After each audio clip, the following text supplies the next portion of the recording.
믿음으로 마무리하는 2023년이라는 주제로 오늘 네 번째 날 야고보서 4장 말씀을 가지고 믿음은 더 받는 것이다 라는 제목으로 말씀을 전하도록 하겠습니다. 결론부터 말씀드리면 믿음으로 산다는 것은 하나님께로부터 하나님의 영광을 위해서 필요한 것을 우리가 받아서 그것 가지고 내 영광이 아니라 하나님 영광을 위해서 사는 것입니다. 저 여러분들은요, 받는 존재로 하나님께서 만드셨어요. 하나님이 우리 삶의 주권자가 되십니다. 우리에게 자유의지도 주셨지만 우린 가지고 할 수 있는 것이 없습니다. 하나님이 다 주셔야 하는 것이고, 그래서 하나님 주시는 것 가지고 하나님을 영화롭게 하는 삶, 하나님께서 우리를 창조하신 목적이 창세기 1장 28절 생육하고 번성하고 다스리고 이 땅에 충만하라. 우리가 하나님 주시지 않으시면 어떻게 이 세상을 다스릴 수가 있겠습니까? 첫 번째입니다. 더 받으며 살아야 합니다. 아브라함이 그렇게 살았잖아요. 내가 좌하면 조카 롯에게 나는 우하겠다. 네가 우하면 나는 좌하겠다. 무슨 얘기입니까? 세상 사람들하고 기준이 달라요. 그냥 막 바둥바둥 네가 가진 것, 내가 가진 것 충돌해서 누가 더 많이 가졌냐 이렇게 해서 싸우고 다투는 것이 아니라 네가 원하는 것 취해도 나는 하나님이 공급하시는 그 은혜, 그 축복 가지고 살겠다는 것입니다. 우리의 다툼이 어디서부터 나느냐? 욕심에서부터 난다. 우리 1절 말씀 한번 읽어보실까요? 1절입니다. 너희 중에 싸움이 어디서부터 다툼이 어디로부터 나느냐? 너희 지체 중에서 싸우는 정욕으로부터 나는 것이 아니냐. 그러니까 이 죄의 원 뿌리는 욕심이다. 정욕이다. 하나님 영광 위에서 우리를 만드셨고 하나님 주신 것 가지고 하나님께 받은 것 가지고 하나님 영광에서 살아야 되는데 그 기준이 내가 돼버리니까 그 욕심이 돼버리는 것입니다. 내 기준이 되니까 내 정욕을 위해서 사는 것입니다. 근데 여러분 그 욕심, 그 정욕은 끝이 없어요. 예를 들어서 아이를 갖고 싶다. 하나님이 아이를 주시는 거예요. 근데 아기가 아파요. 그러면 또 그 아이 하나님 아프지 않게 해주세요. 하나님이 또 그 아이를 고쳐주셔야 건강하게 하십니다. 그러면 그 아이가 또 컸으면 좋겠다. 그 아이가 또 크고 자라지 않습니까? 그러면 얘가 또 예뻤으면 좋겠다. 이 형님은 공부를 잘했으면 좋겠다. 뭐 끝이 없습니다. 그 욕심이 통제되지 않으면요, 절제되지 않으면 그것이 죄를 낳고 죄가 장성하면 결국에는 사망에 이르게 된다. 그래서 항상 우리는 이 욕심 관리 이거를 잘해야 하는 것입니다. 어떻게 우리 욕심을 관리할 수 있겠는가? 나의 시각이 아니라 한번 따라하실까요? 하나님의 시각을 가지고 살아야 합니다. 하나님은 하나님의 질서 따라서 질서의 하나님이시지 않습니까? 우리 모두에게 필요한 것을 적절하게 주셔요. 의식주들 하나님이 필요 따라서 공급해 주시는 것입니다. 이 세상을 우리가 질서 따라서 살면 하나님이 공급하시는 것 가지고 하나님 영광에서 다 살 수 있는 것이죠. 문제는 그 하나님의 시점으로 세상을 보지 못하는 것입니다. 나 자신을 보지 못합니다. 내 시점으로, 정욕으로, 욕심으로. 저 사람은 왜 저렇게 많이 가졌지? 내가 더 가져야지. 저 사람은 나보다 더 잘났네. 내가 더 잘 돼야지. 환경을 보고 사람을 보고 비교하고 시기하고 질투하고 다투면서 산다는 것입니다. 그래서 저 여러분들은 하나님의 시각을 가지고 하나님이 주신 것 가지고 한번 따라 하실까요? 주여 하나님 영광 위하여 살게 하여 주옵소서. 하나님의 영광은 하나님이 가장 기뻐하시는 것입니다. 하나님이 찾으시는 영혼 어떻게 살려낼 수 있을까? 누구를 막론하고 딱 두 가지라니까. 내가 예수님 닮은 모습으로 성화의 삶, 예수님 닮은 모습으로 그 온전함에 이르면서 입을 열어서 예수님을 전하는, 이거 잘하면 여러분 문제될 게 없는 것 아니겠습니까? 그 일을 위해서 그렇다면 필요한 것이 뭘까? 기도하는 것이다. 오늘 2절 3절 한번 읽어보겠습니다. 2절 3절입니다. 너희는 욕심을 내어도 얻지 못하여 살인하며 시기하여도 능히 취하지 못함으로 다투고 싸우는도다. 너희가 얻지 못하면 구하지 아니하기 때문이요 구하여도 받지 못하면 정욕으로 쓰려고 잘못 구하기 때문이라. 그러니까 욕심을 위하여서 구하면 얻을 수 없다는 것이죠. 얻는 것처럼 보여도 그것은 잘못된 응답이지 않겠습니까? 하나님 영광 위하여서 하나님께 받아서 우리가 사용하기를 원합니다. 하나님을 영화롭게 하는 일을 위해서 구해야 한다는 것입니다. 마태복음 7장에 우리 기도에 대해서 예수님이 말씀을 하셨습니다. 아들이 떡 달라 하는데 돌을 주며 생선을 달라 하는데 뱀을 줄 아버지가 어디냐? 하물며 하늘에 계신 우리 아버지 좋으신 하나님, 사랑의 하나님이신데 어찌 구하는 자에게 좋은 것을 주시지 아니하시겠느냐? 그러면서 마태복음 7장 7절 8절 보니까 구하라 그러면 너에게 주실 것이요 찾으라 그러면 찾아낼 것이요 문을 두드리라 그러면 너에게 열릴 것이니 구하는 이마다 받을 것이요 찾는 이는 찾아낼 것이요 두드리는 이에게 열릴 것이니라. 구하고 찾고 두드려야 되는데 하나님의 영광을 위하여서 구하고 찾고 두드려야 한다는 것입니다. 그 시작이 내 욕심이나 내 정욕, 나를 위한 것이 아니라 정말 하나님께 영광 돌리는 일을 위하여서. 근데 하나님께서 구하여도 안 주실 때가 있습니다. 3절에 구하여도 받지 못하면 정욕으로 쓰려고 잘못 구하기 때문이다. 우리 잘하는 것처럼 어린아이가 막 칼을 달라 아무리 구해도 우리가 여러분 자녀에게 주지 않습니다. 정말로 사랑한다고 한다. 근데 때로는 하나님께 그렇게 막 기도하는 때가 있어요. 그 하나님이 주십니다. 근데 그에 대한 책임은 사람이 짊어지게 하시는 거예요. 그러니까 하나님도 참 억울하실 때가 많은 것 같아요. 생각하지도 못한 사건 사고가 나라적으로도 생기기도 하고요. 도시 가운데 다리가 무너졌다. 큰 사고가 났다. 또 우리 가정에도 왜 이런 일이 생길까?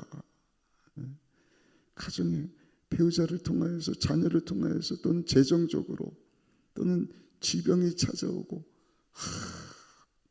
그냥 이런 큰 참사 앞에 하나님 원망하지 않습니까? 하나님 어디 계셨습니까?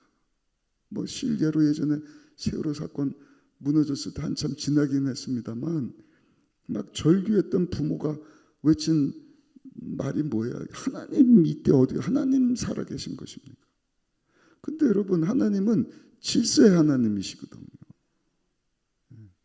표적과 기적 하나님이 다 주관하고 계시는 주관자 하나님이시지만 질서가 우선인 거예요.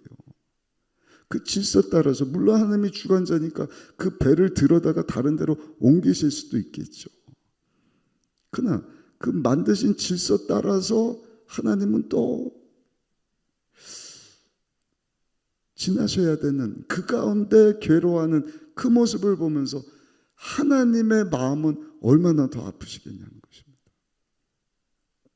가만히 보면 하나님 말씀대로 하나님 뜻 가운데 하나님 질서 따라 살지 못하고 자기가 욕심으로 시작해서 잘못해놓고 나중 가서 책임은 다 하나님께 전가하는 것이 우리의 모습일 때가 얼마나 많이 있습니까? 하나님은 사랑의 하나님이시고 우리의 체질을 너무나 잘 아십니다. 근데 우리가 막 구하는데도 주시지 않는 이유는 이거 줬다가는 우리 체질을 너무나 잘 아시는데 우리가 정욕으로 욕심으로 또 이거 줬다가는 우리한테 유익이 없다. 잘못해서는 우리에게 큰 어려움이 올 수도 있다. 아니 극단적으로 정말 죽을 수도 있다. 그래서 안 주시는구나. 그래서 여러분 때로는 우리가 감사할 수 있어야 하는 것입니다. 안 주는 것에 대해서. 주시네 안 주시네 이걸 따질 것이 아니라 오늘 본문에 보니까 정욕으로 구하지 말고 하나님 앞에 기도하되 믿음으로 하나님께로부터 받기 위해서 필요한 것이 뭔가. 하나님 영광 위해서 하나님께 받아서 우리가 살아야 되는데 아주 중요한 말씀을 하셔요. 4절 말씀 한번 읽어보시겠습니다. 4절입니다. 가늠한 여인들아 세상과 벗된 것이 하나님과 원수됨을 알지 못하느냐. 그런즉 누구든지 세상과 벗이 되고자 하는 자는 스스로 하나님과 원수되는 것이니라. 세상을 따라서 하나님 멀리하고 세상과 벗하는 것, 그 하나님과 원수되는 것이다. 영적으로 가늠하는 것이다. 두 마음을 품는 것이다. 그러면서 우리 안에 계시는 성령 하나님께서 그것을 얼마나 안 기뻐하시는지 그것을 막 시기 하신다. 우리 5절도 한번 읽어보시겠습니다. 5절입니다. 너희는 하나님이 우리 속에 거하게 하신 성령이 시기하기까지 사모한다 하신 말씀을 헛된 줄로 생각하느냐. 하나님은 우리를 늘 사랑하시고 우리와 교제하시고 우리와 함께하기를 원하시고, 그래서 그 장로교단에서 소요리 문답 제일 먼저 하나님이 왜 우리를 창조하셨느냐, 하나님께 영광을 돌리고 하나님을 영화롭게 하고 하나님됨을 즐거워하게 하시려 우리를 만드셨다. 그러니까 하나님이 얼마나 위대하고 놀라운 분이신지 몰라요. 그러니까 하나님을 우리가 사랑한다는 것은 그냥 하나님 내가 다 안다, 그냥 사랑의 하나님이시지, 좋으신 하나님이시지, 끝. 그리고 하나님 떠나서 정욕으로 나 위해서 막 살고 기도하는 것도 계산해 보니까 하나님의 영광이 아니라 내 영광 위하여서 막, 결국에는 또 안 되면은 질서의 하나님이신데, 질서의 하나님 주관하시는 그 상 가운데 하나님께서 모든 것을 다스리고 계시는데 또 그냥 왜 안 도와줬냐고. 참 그것이 우리의 모습일 때가 얼마나 많은지 몰라요. 그러면서 하나님이 우리를 얼마나 사랑해 주시는지, 왜 우리를 사랑하시는가, 결국에는 그런 가운데서도 우리를 하나님께서 축복해 주셔서 우리로 하여금 하나님께 영광 돌리는 삶을 살려고, 정욕으로 잘못 구하는 것이 아니라 하나님 영광을 위하여서 구하고 더 받으라는 것입니다. 하나님을 더 사랑하라는 것입니다. 뭐 어떻게 하면 하나님께 더 하나님 영광을 위해서 구하여 받을 수가 있는가? 우리가 먼저는 깨끗한 그릇이 돼야죠. 하나님은 사랑한다. 깨끗한 그릇이 된다. 더러운 그릇인데 막 채워주십시오. 여러분들 같으면 채워주고 싶겠습니까? 우리 8절 한번 읽어보시겠습니다. 8절입니다. 하나님을 가까이 하라. 그리하면 너희를 가까이 하시리라. 죄인들아 손을 깨끗이 하라. 두 마음을 품은 자들아 마음을 성결하게 하라. 마음을 지키라는 것입니다. 어떻게 마음을 지킬 수 있을까? 하나님의 말씀입니다. 하나님의 말씀. 그 하나님 말씀을 우리가 가까이 할 때 이 말씀이 하나님이거든요. 하나님을 떠나지 않고 하나님의 뜻을 알게 하시고 그 안에서 생명과 평강을 누리고 하나님이 기뻐하시는 뜻을 따라서 살도록 인도함을 받습니다. 그래서 내년도 우리 교회 표가 다시 말씀으로, 다시 복음으로. 우리가 앞으로 40주년 성전 건축 뭐 할 일이 많이 있는데 그 또한 하나님이 주시는 여러분 은혜와 복을 가지고 이 일들을 하는 것이지 우리 있는 것 가지고는 할 수가 없잖아요. 그러려면 먼저 할 것이 우리가 하나님을 사랑하고 하나님께 나아가는 것인데 말씀을 붙잡아야 할 줄로 믿습니다. 히브리서 4장 12절입니다. 하나님의 말씀은 살아있고 활력이 있어 자유의 날선 어떤 검보다도 예리하여 혼과 영과 및 관절과 골수를 찔러 쪼개기까지 하며 또 마음의 생각과 뜻을 판단하나니. 그래서 말씀대로 살다가 잘못됐다라고 말하는 사람을 한 명도 본 적이 없습니다. 말씀대로 살면 말씀이 우리를 붙잡아 주셔요. 또 말씀대로 살면 우리의 마음과 심령 골수를 찔러 쪼갤 뿐만 아니라 여러분 죽이고 도적질 멸망시키려고 우운한 사자처럼 달려드는 그 온 세상을 깨는 사단 원수마귀를 찔러 쪼개는 줄로 믿습니다. 그래서 하나님의 전신갑주를 입으라. 성령의 검 곧 하나님의 말씀을 가지고 유일한 공격 무기가 하나님의 말씀이지 않습니까? 마귀를 대적하라. 그러면 피하리라.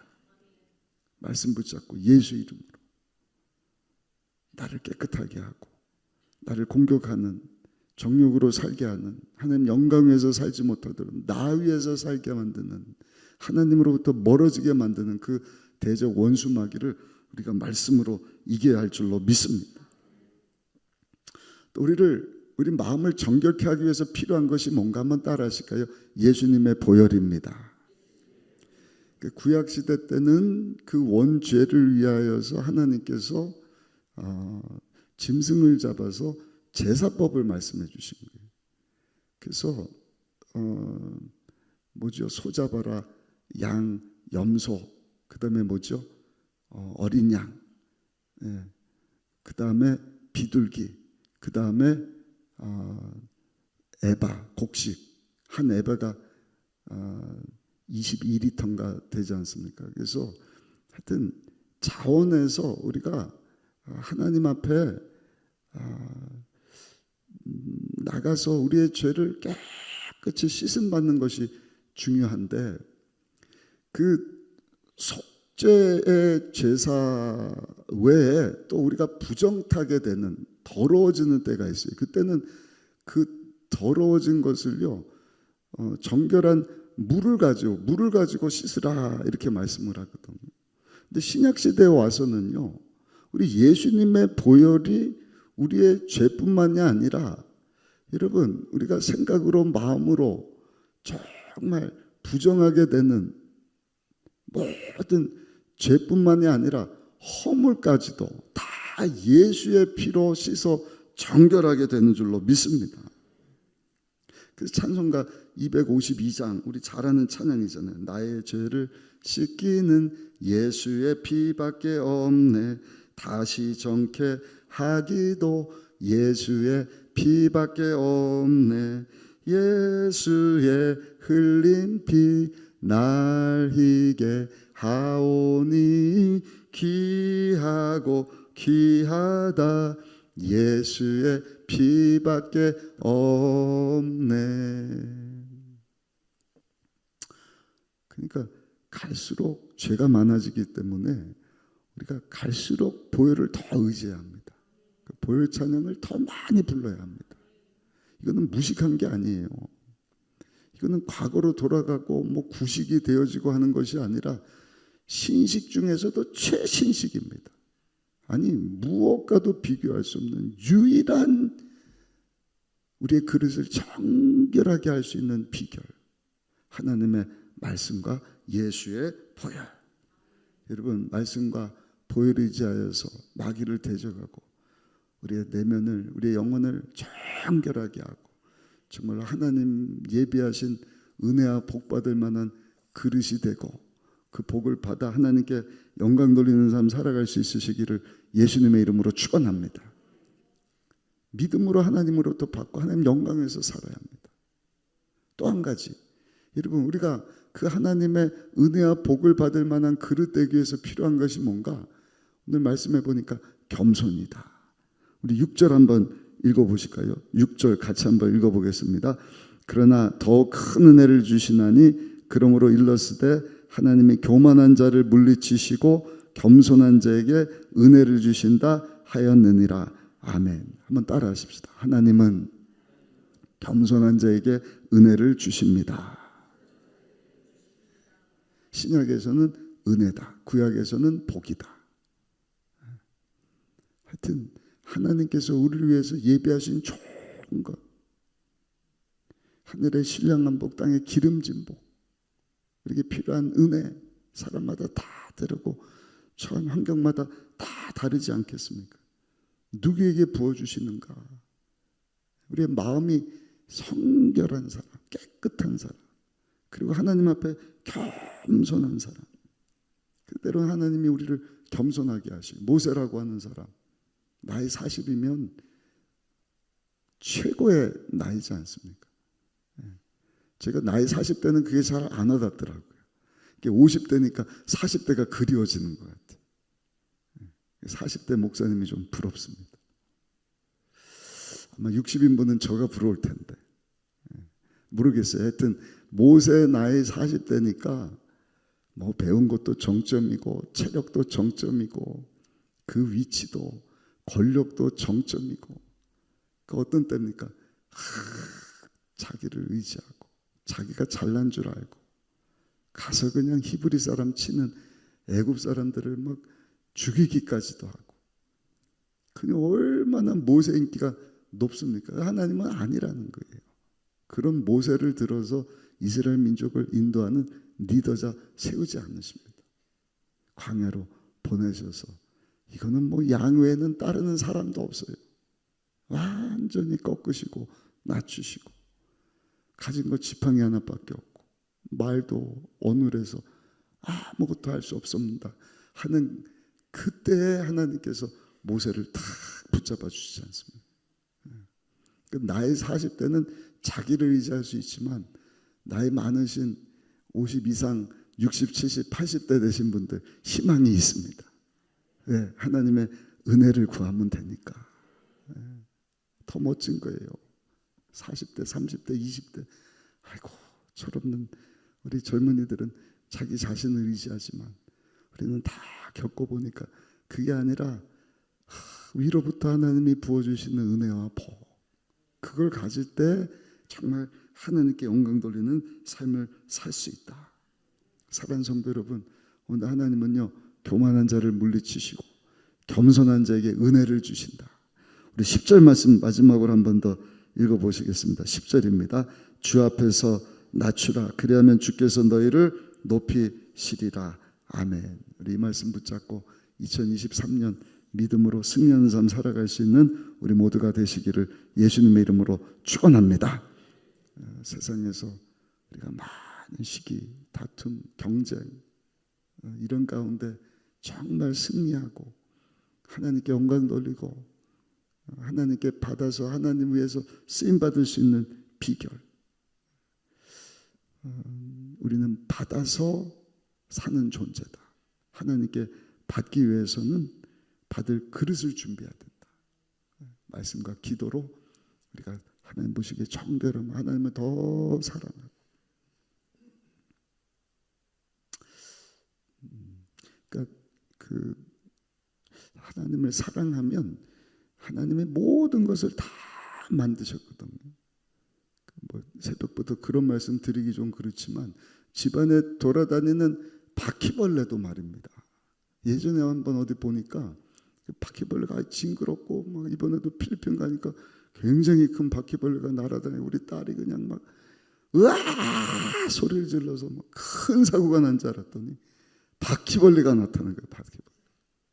근데 바퀴벌레가 여러분 우리 집안에 더러운 거를요 다 청소한대. 밤새도록. 낮에 나타나면 와 놀라니까. 그런 것까지도 하나님께서 만드셨다는 것을 생각하면 여러분 새벽 시간이지만 참 감동되지 않습니까? 하나하나 하나님께서 이 피조 세계를 만드셨다. 사람도 하나님의 형상대로 만드셨다.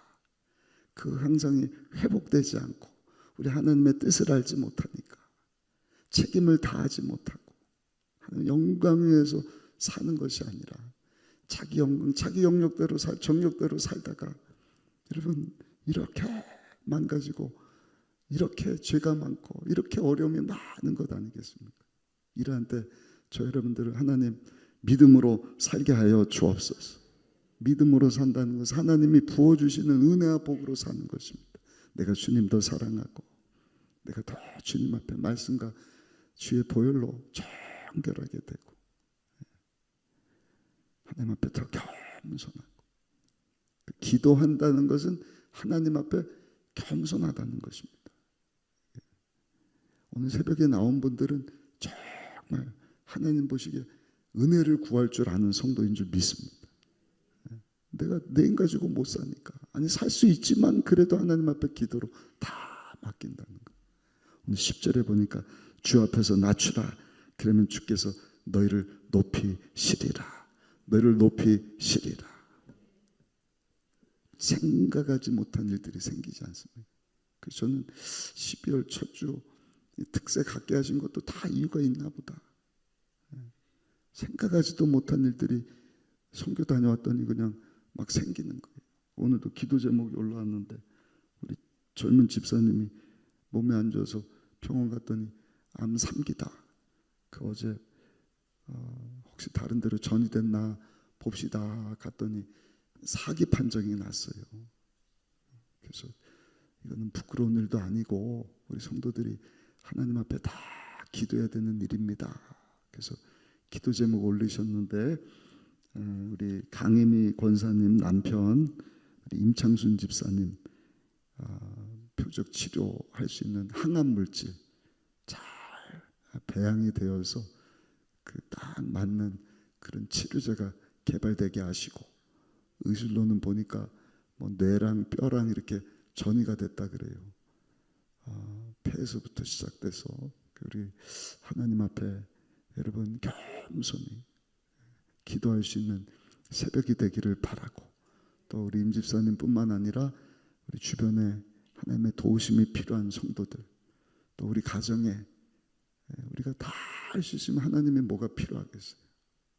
그러나 우리는 하나님으로부터 공급되어 하나님이 주시는 것 가지고 살도록 만들어졌습니다. 오늘 우리 알을 것 감사함으로 예수 이름으로 하나님 앞에 정말 정결한 모습으로 주님 사랑합니다 고백하며 나아갈 때 하나님께서 우리 기도에 응답해 주시고 우리 문제를 해결해 주시고 우리를 높여 주시고 하나님 영광에서 살도록 은혜